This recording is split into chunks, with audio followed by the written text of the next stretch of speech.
question into cultural Of course. cultural depths, because as you said, Turkish culture in love with foreign products. We have to break that, and we have to break the perception outside. What about because you were talking about the Karsan, which is a good project in New York. What is the perception there about it? Well, I think there was some groups trying to say, this is funding Iran and this is funding the Islamic Revolution, and there was, various lobby groups in New York City because Carson at some point had, sold vans to Iran, which mostly means one of your neighbours. So of course you're going to do this. What's interesting about that tender was that all three companies were foreign. I mean, it was Ford Otosan. Okay, it's Ford, it's an American company, but it's produced here. Right. Karsan and also Nissan. So it's no longer the US dominance that you once had, and you see this shift. Anyway, you saw the shift in the past 5 years when Toyota became the largest car manufacturer in the world, overtaking GM, and you see GM, Ford struggling, Chrysler just coming out of bankruptcy, a lot stronger than they did before, but they're still struggling, and they're struggling with perceptions of the quality of their automotives. There is a big problem with Toyota's perception as well now. Yes and but not no. in Turkey, though. Well, and you didn't have the recalls in Turkey that you had in the US. And, Toyota were very conservative with their recall, that they brought in perhaps more cars than they needed to. And I think you look at the preliminary findings of a lot of the cases in the US, and you find that it wasn't technical problems. It was, problems with people, car mats, and too many, the thickness of the car mat, and then the pressing the accelerator. Very, very simple things, actually. So the problem wasn't necessarily with the production itself. The problem, though, with Toyota was it always had this image of being high quality, very reliable car, and also being very honest with the consumer. And you find that, Toyota perhaps knew about this before they actually did the recall. Ooh. And that potentially creates problems in the mind of the consumer and breaks the trust that Toyota had built up over many years with the consumer. Which is very difficult to do, actually, to create loyalty. Very difficult to create loyalty, very easy to lose loyalty, but very difficult to bring it back after you've lost it, yeah. What about Turkey as a destination for assemble building? I mean, is it preferred in terms of its proximity to European countries instead of other countries? Yeah, I mean, you have that. You have the issue, obviously, the European Union and the customs agreement with the European Union allows for ease of importing into Europe. Europe is Turkey's biggest market, of course.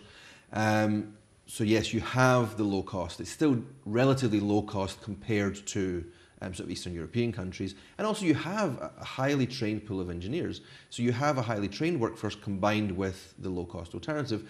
Of course, the threat is China, India, and these sorts of places who are, the production of cars, particularly in China, is just, skyrocketing. So that's the potential. Although, of course, the Turkish market is far closer to the European market. So yes, you can see the ease of getting your cars to Europe is a lot quicker.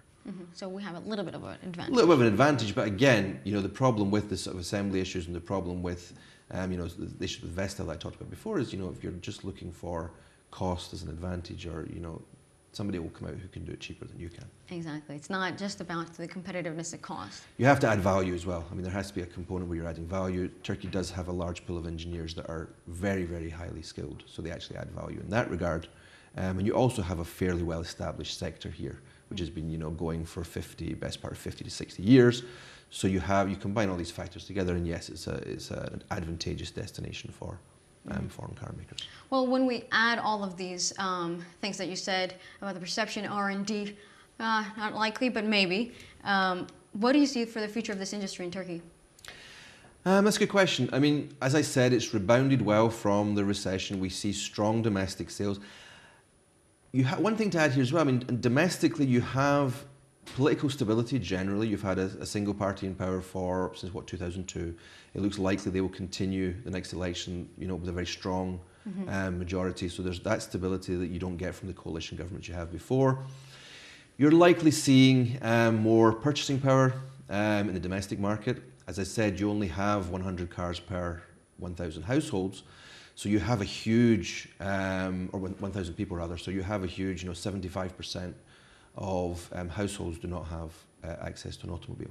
Yes. So you have this potential growth there, and as you see the economy continuing with some stops and starts, but generally on an upward trend, then you should see strength in the domestic market, which will help continue. I mean, the automotive makers are operating around, I think, 70-75% capacity just now, so the capacity exists to serve this market, and we're seeing more cars on the road. We're seeing also As inflation's come down, as interest rates have come down as well, we're seeing auto loan financing at reasonable rates, still a little bit high compared to European countries, but we're seeing a combination of stable economy, low interest rates, potential for growth, which I think all bodes well for the automotive sector in general.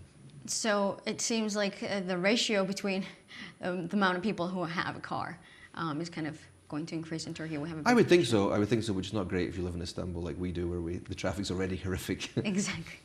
That's a big problem. What are they trying to deal with this in terms of diesel and like other options, or what do you see? Well, you see, and there's some talk in the government about the electric cars and and environmentally friendly. And one of the biggest problems, well, something we haven't talked about so far, tax issues in Turkey.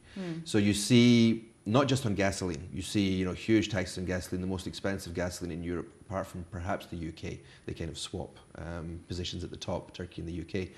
In addition, also the taxes on automobiles themselves is huge. So up to 1600cc engine, 60% tax on the pre-tax price. Above 1600 is 100% taxation. So this may sound silly, but how come they're able to get away with this? The government. Well, it's interesting. I mean, it's always something, and the government struggles to raise tax revenues, so it's an automatic thing for them to tax. It's an obvious thing for them to tax both fuel and also automotives. Turkish consumer seems to have a love affair with the car and is prepared to invest sometimes more in the car than they would in their own house.